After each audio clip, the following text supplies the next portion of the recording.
नमस्कार, मैं हूं विकास सुखीजा और आप देख रहे हैं अब तक टाइम। दोस्तों, आज हम आपकी बात कराने जा रहे हैं कांग्रेस के जिला संयोजक सरदार त्रिलोचन सिंह जी। कांग्रेस को लेकर काफ़ी मुद्दे जो इस समय चर्चा का विषय बने हैं, उसको लेकर खास तौर पर बात करी जाएगी।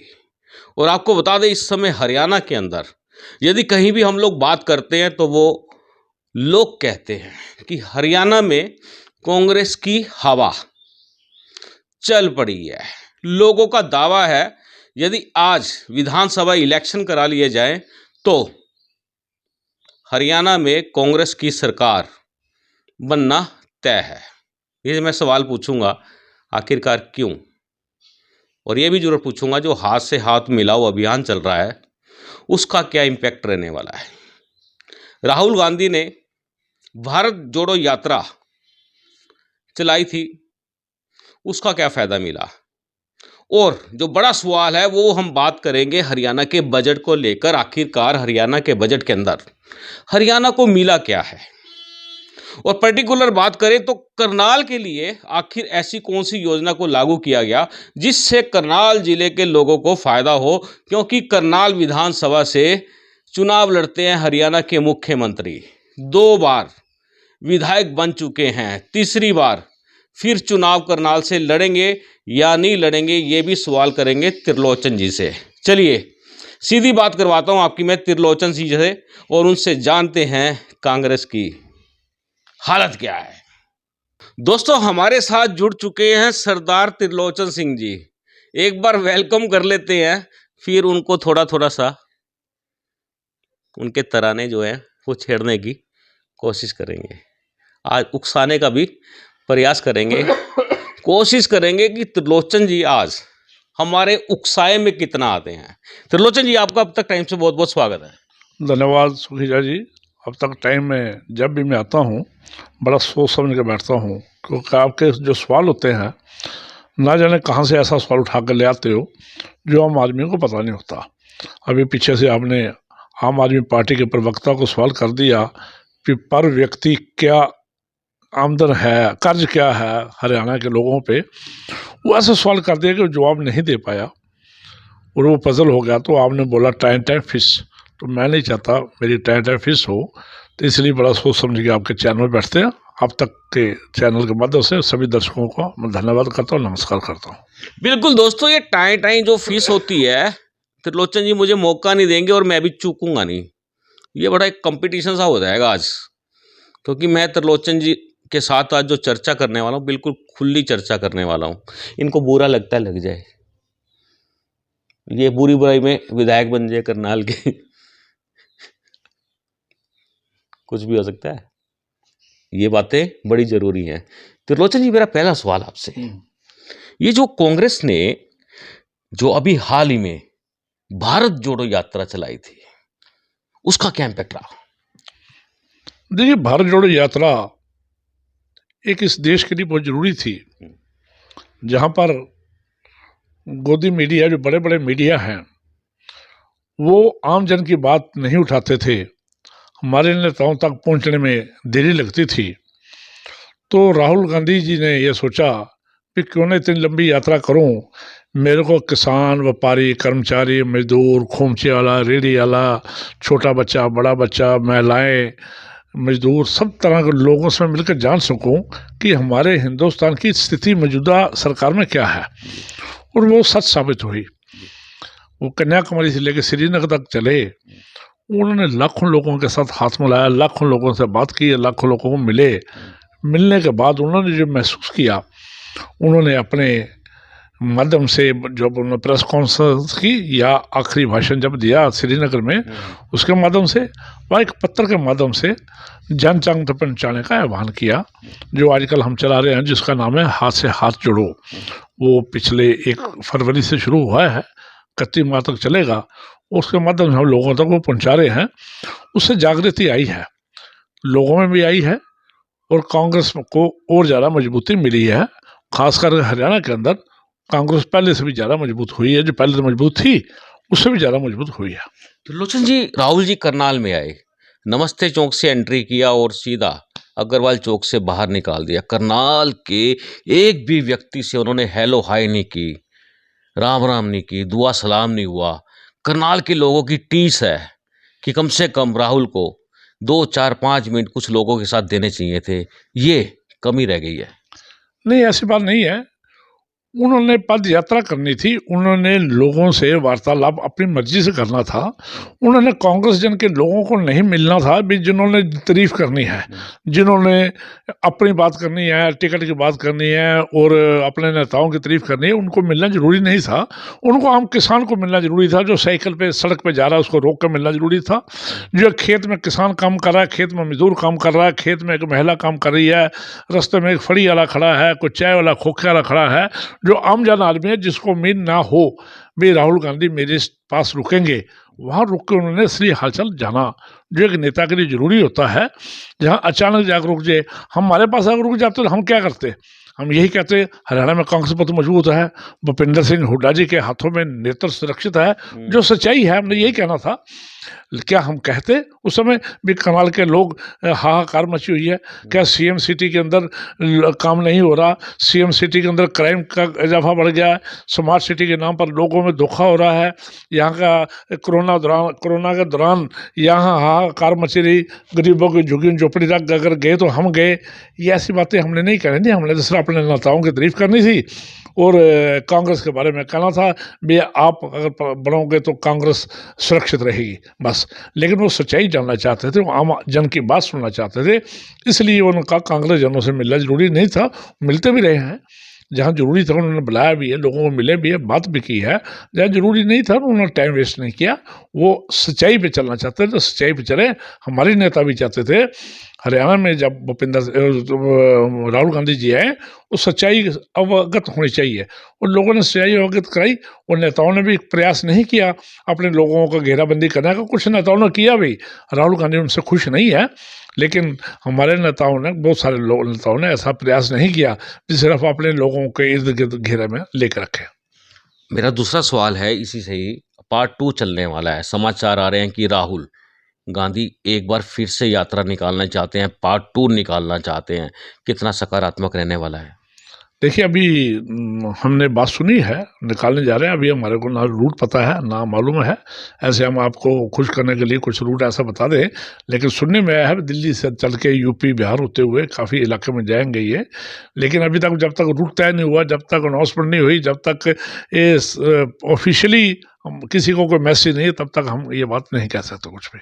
हाथ से हाथ मिलाओ अभियान चल रहा है हरियाणा में, करनाल में आपने भी पूरी ताकत लगा रखी है। क्या लगता है कितना फायदा मिलेगा?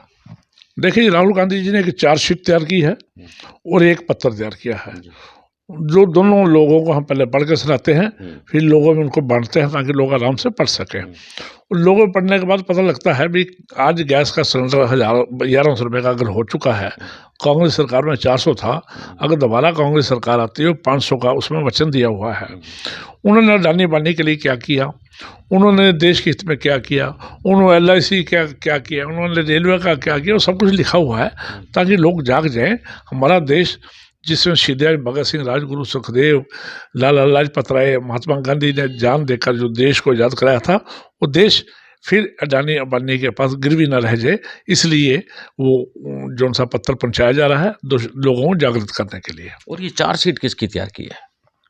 चार्जशीट में ये लिखा हुआ भाई क्या क्या हो रहा है देश के अंदर।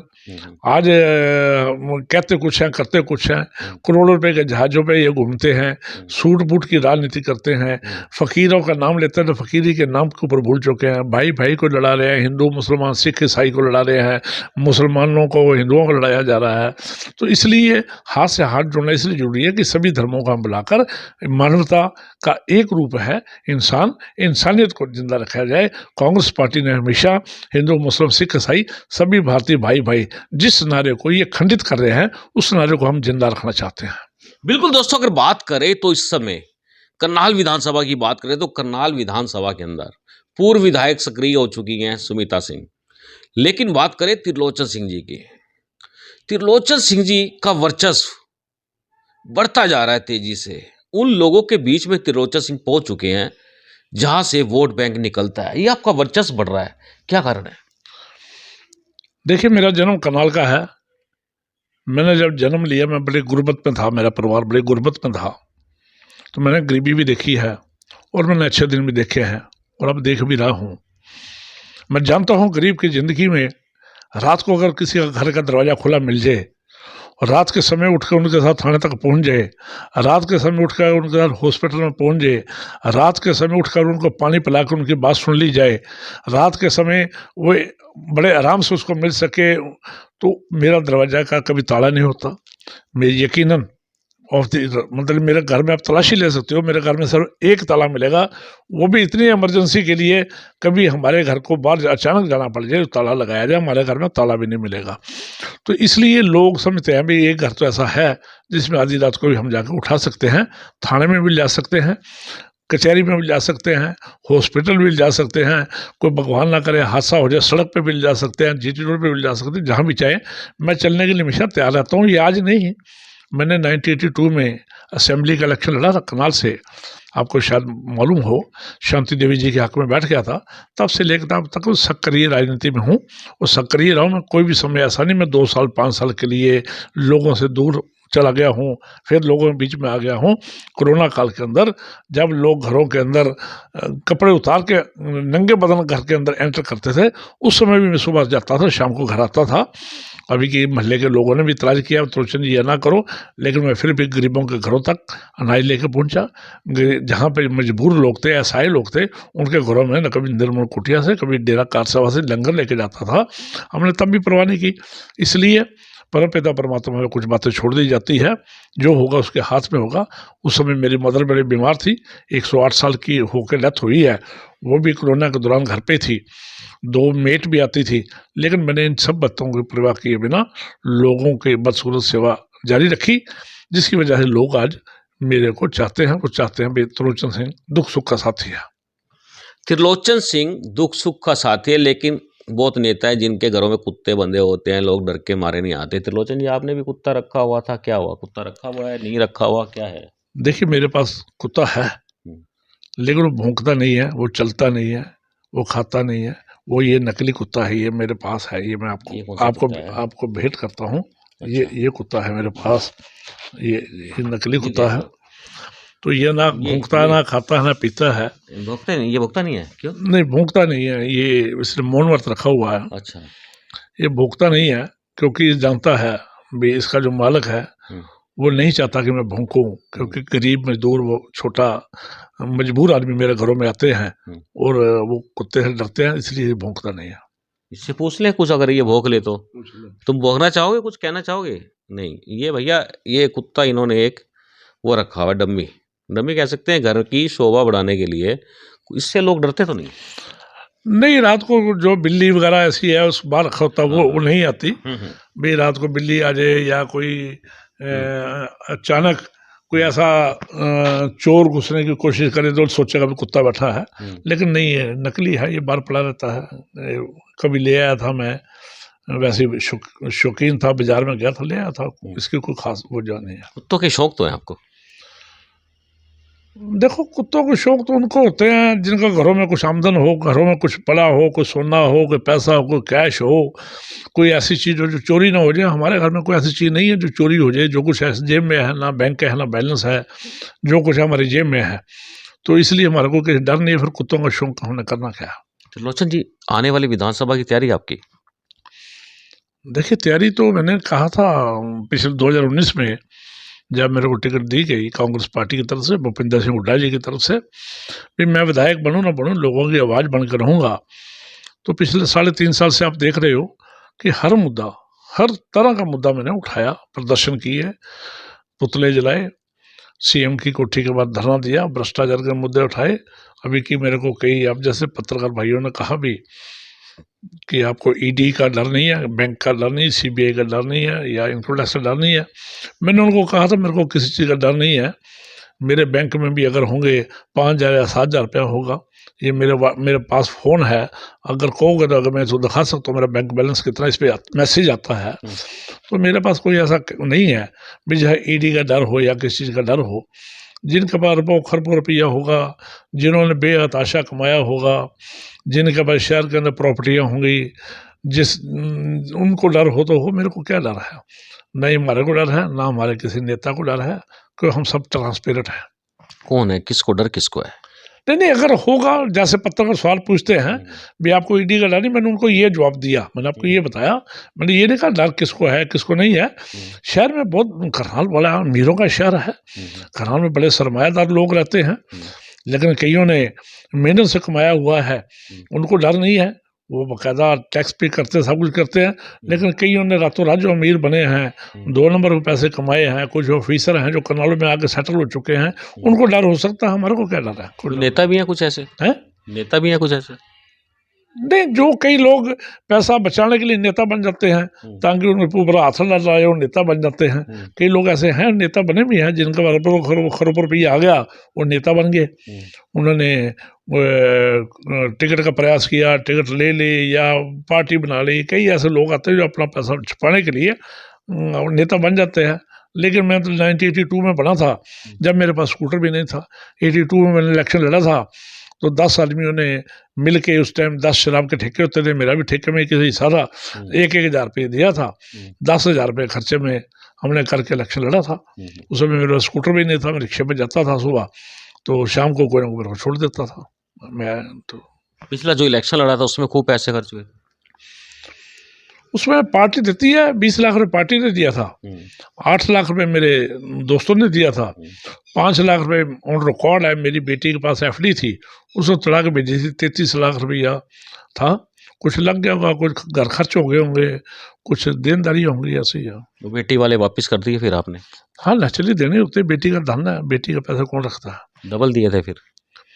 चलो दे दिए, जैसे दिए दे दिए, कैसा कैसा दिए। बेटी का तो डबल देने पड़ते हैं जब लिए थे।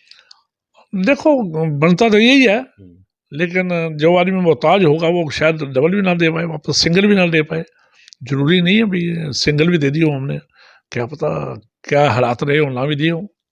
त्रिलोचन शहर में चर्चा है, कहते त्रिलोचन जी से कभी भी किसी भी समय बात करें, तुरंत बाद रिप्लाई दे देते हैं। क्या सोच है आपकी?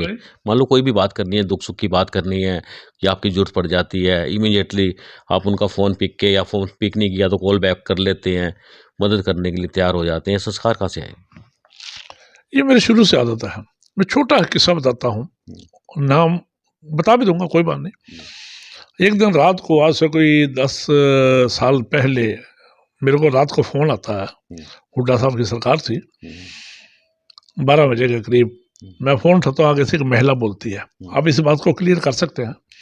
आगे से एक महिला बोलती है, वो बोलती है, आप त्रिलोचन सिंह बोल रहे हैं? मैं बोल रहा हूँ, मैं गुरु नानक हॉस्पिटल से डॉक्टर बोल रही हूँ, जो डॉक्टर हैं मेरी बहन नहीं है, प्रभजोत कौर जी, और हमारे पे एक आपत्ति आ गई है, FIR हुई है। हाँ, एक FIR हो गई, वो नाजायज हुई है।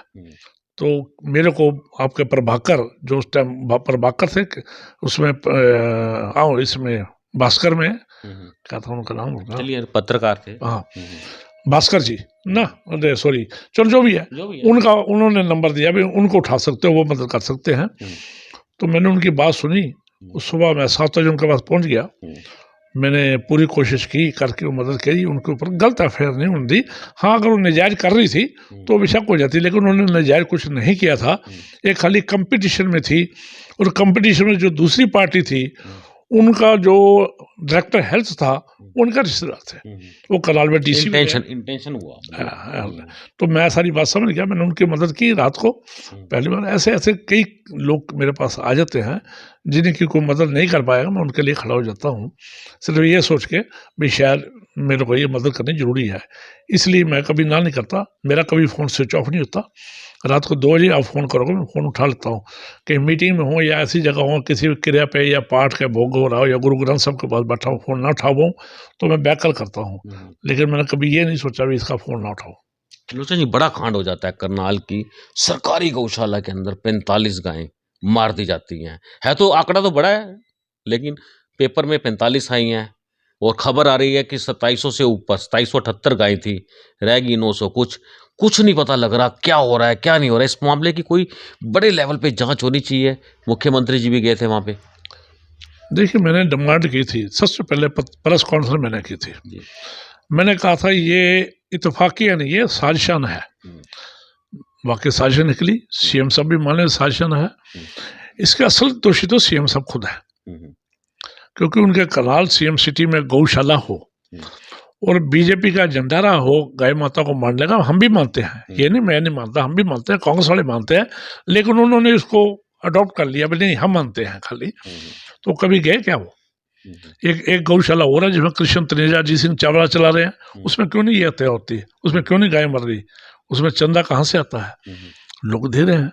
ये सरकारी सत्र पे थी इसलिए गाय मरी और जहर देकर मार दी गई, और उस आदमी की फोटो वायरल हो रही है सीएम साहब के साथ।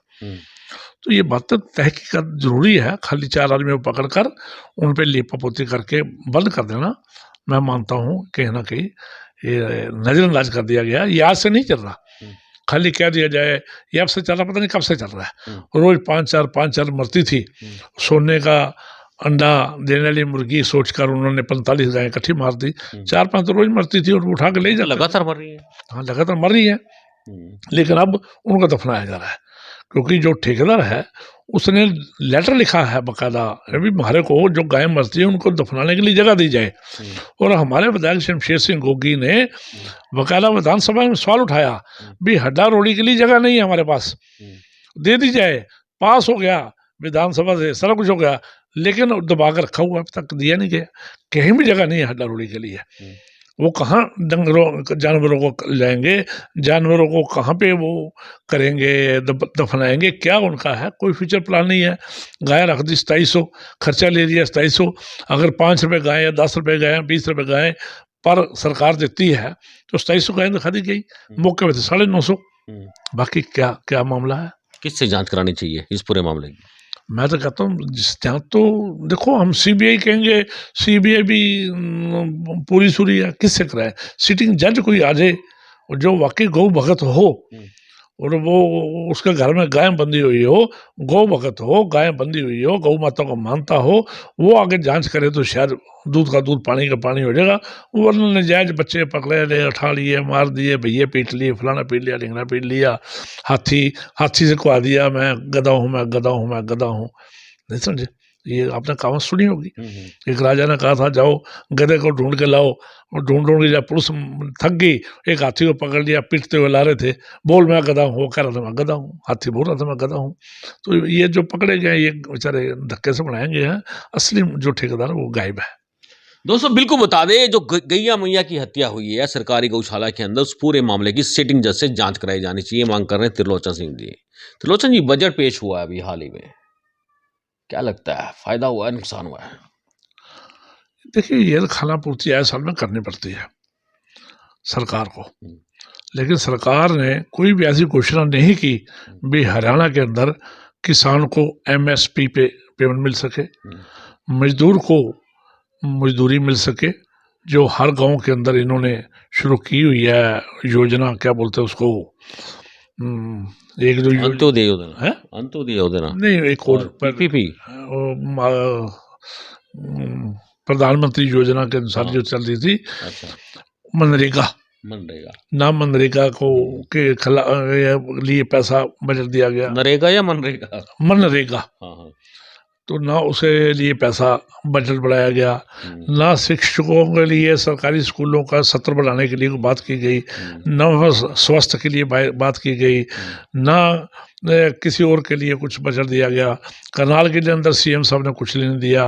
करनाल को चावल हब और चमड़ा हब ये 2 बना देते तो फिर भी मानते, लोगों का आदान प्रदान होता, मार्केट में पैसा आता और करनाल के अंदर एक नाम गिनाया जाता चावल हब में और चमड़ा हब में, क्योंकि दोनों चीज़ें करनाल के अंदर अवेलेबल हैं। लेकिन मुख्यमंत्री को ध्यान नहीं दिया, खाली गेटों का नाम बदल देने, बाईपास को कर देना, वो कर देना, वो कर देना, इससे बात नहीं बनने वाली है। बात बनने वाली है धरातल पे है। आज स्लम सिटियों का बुरा हाल है, स्लम सिटियों में पानी नहीं है, स्लम सिटियों में मच्छरों की बीमार है, स्लम सिटियों में बीमारियों की बीमार है, कोई सफाई व्यवस्था नहीं है, नफरी बड़ी कम है, सफाई कर्मचारी बड़े कम है, ठेकेदार प्रथा चल रही है, गलियों में ठेकेदार आते हैं, कचरा उठा कर ले जाते हैं, सरकारी गाड़ियाँ आ नहीं रही, क्या करेंगे? एमसी रो रहे हैं, चेयरमैन की आईएएस अफसर नहीं सुन रहे, आईएएस अफसर अपनी मन मर्जी करते हैं, वो पैसे की तरफ ध्यान देते हैं, मेयर काम करना चाहती है, एमसी काम करना चाहते हैं, उनको काम करने नहीं दिया जा रहा। ये कोई बात थोड़ी है, सीएम सिटी नहीं है, ये क्राइम सिटी है।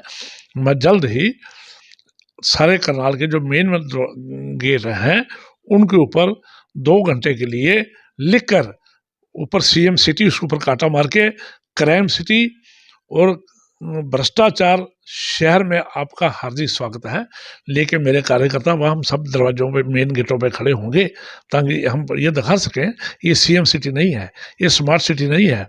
800 करोड़ रुपये लग चुका है, अभी तक कहीं सफेद पत्र जारी नहीं किया गया। अंधों के लिए 6.5 करोड़ रुपए की सड़क बना ली मेरे ब्लाइंड भाइयों के लिए। आप आंखों में पट्टी बांध कर चल के दिखा दो, मैं सारी उम्र आपकी गुलामी करूंगा। कितनी संख्या कितनी है ब्लाइंड भाइयों की? मैं कहता हूँ चलो बढ़ा दी, उनके इंस्ट्रूमेंट ला देते ना, 6.5 करोड़ रुपए में उनको आंखें लगवा देते।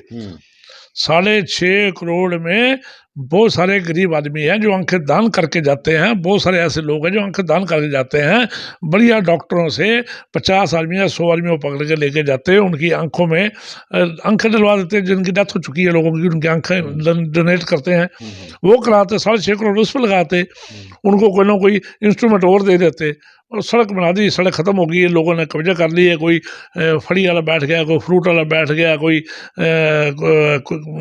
टेलर मास्टर बैठ गया, छोटे मोटे लोग बेचारे व्यापार कर रहे हैं, वो सड़क बंद हो गई है। 6.5 करोड़ रुपये कहाँ गया? कोई करेगा? कोई नहीं करेगा। चलिए दोस्तों, आखिरी सवाल पूछ लेते हैं। त्रिलोचन जी, कांग्रेस आपको टिकट देती है करनाल से चुनाव लड़ने के लिए, आपका कंपटीटर कौन रहेगा? कंपटीटर बीजेपी रहेगी। और भी कांग्रेस के लोग भी रहने वाले? नहीं, आपने बोला अगर कांग्रेस आपको टिकट दे देती है, जब टिकट मिल गई कंपटीटर तो खत्म हो गए। कंपटीटर टिकट लेने से पहले होते हैं, टिकट लेने के बाद तो कंपटीटर को रहेगा नहीं। पहले कौन कौन है? पहले तो कोई भी आ सकता है, जैसे अरुण पंजाबी भी है, अच्छा, जीतराम कश्यप भी है, सुरेश मतरोला जी भी है, बहन स्मिता सिंह भी है, और भी कई होंगे, क्या पता लगता है, पंकज गब्बा भी है, मैं भी हूँ, कई हैं, मांग सकते हैं। मजबूत दावेदारी किसकी है? मजबूत तो लेने के बाद ही पता लगेगा, टिकट लेने के बाद जो 36,000 वोट ले जाएगा वो मजबूत है।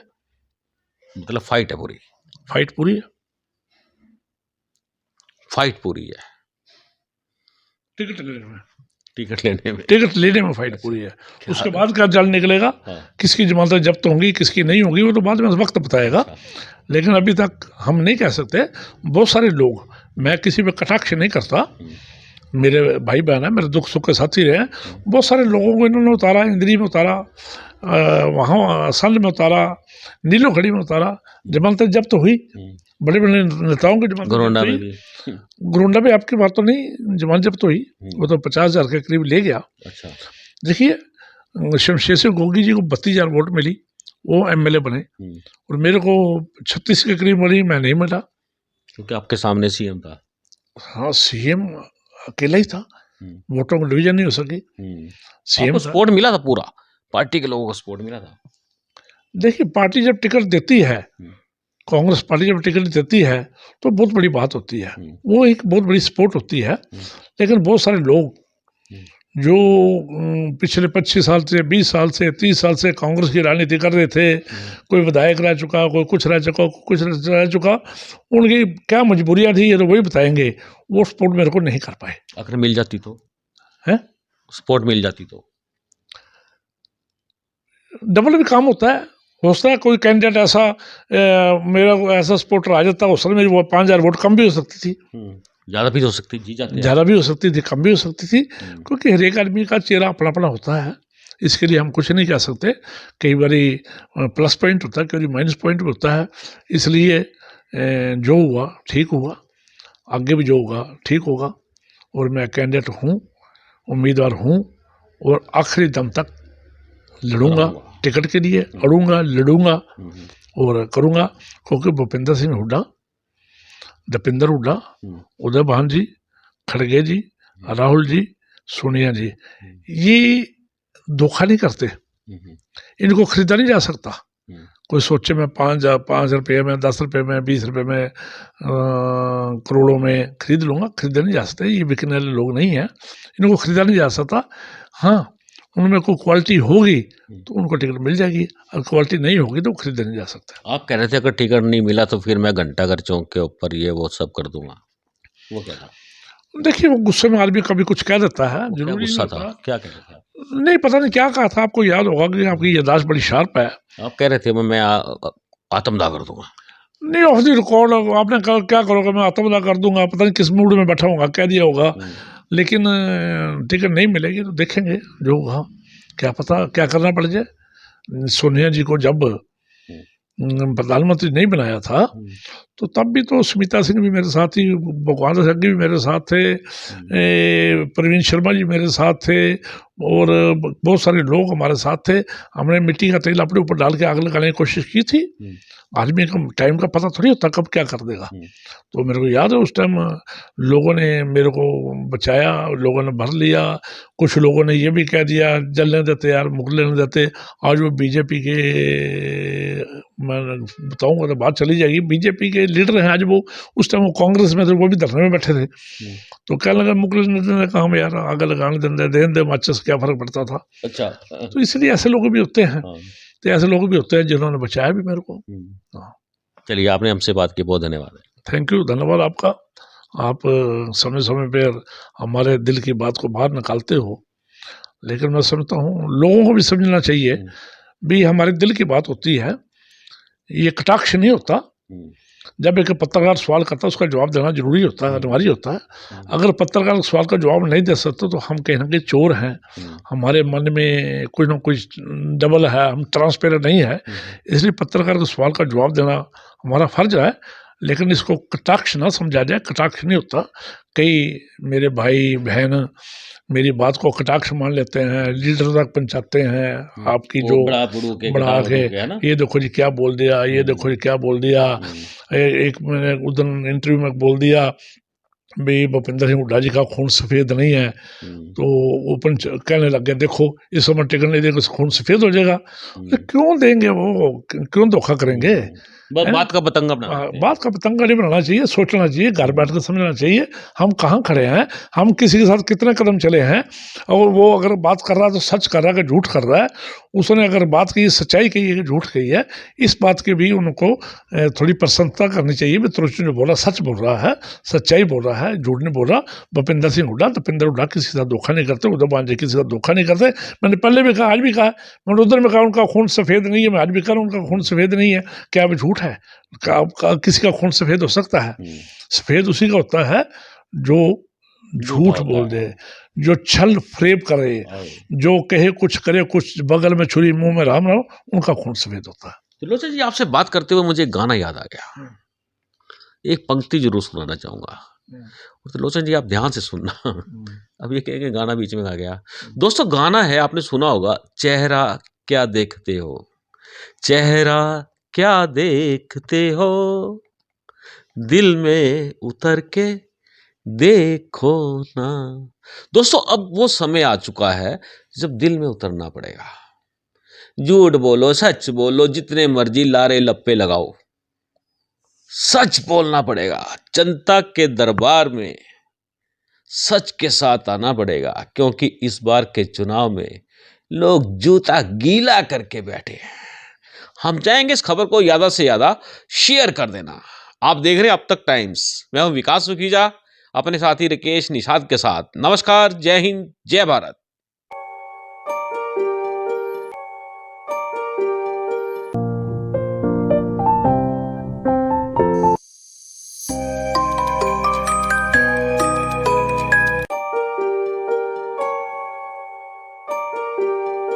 This is important for you and your loved ones. Choose a policy today from Star Health Insurance.